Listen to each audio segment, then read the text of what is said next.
question or Yes, comment. sir. How you doing, Tanya, by the way? I'm doing well, Master. How about yourself? Everything is good.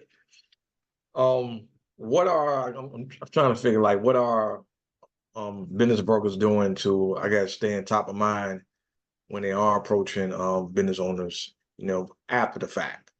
Like what are you doing just to stay, stay top of mind, just in case they decide they want to sell?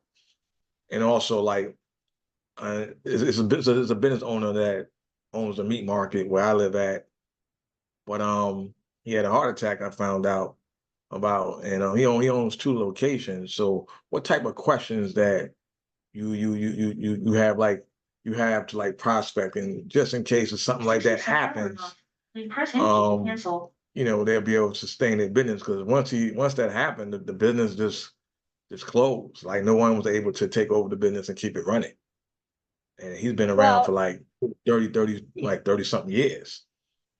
yeah, and that is a good question to ask business owners is do they have any type of succession plan if they became disabled or if they became incapacitated?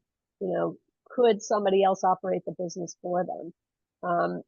And sometimes they don't have a plan like that in place, and it becomes a problem for the very reasons you're talking about.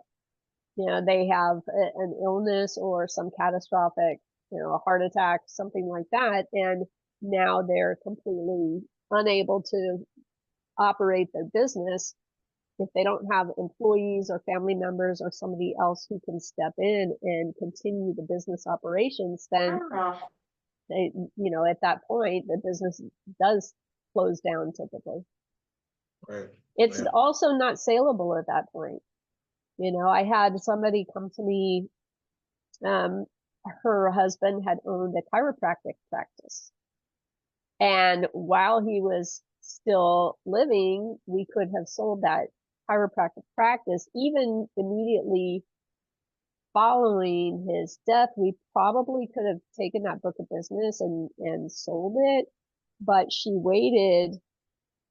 It was, she was grieving. And so she waited 6 months later. Well, after 6 months, the client base has already learned that the chiropractor is no longer available and has already found another chiropractor. So there's nothing left to sell. I mean, if you take action immediately or if there's a plan, sometimes chiropractors and other professionals, attorneys, financial advisors, they'll make a deal with another practitioner that, hey, if anything happens to me, you contact my book of business and take care of them. Or you keep my practice, you keep my practice open. If I'm still alive and I'm disabled or whatever, you keep my practice open if it looks like I'm going to recover for that period of time. And so contractually, they can work together. But if there's no plan and there's been no arrangements made in advance, then oftentimes those businesses will close down.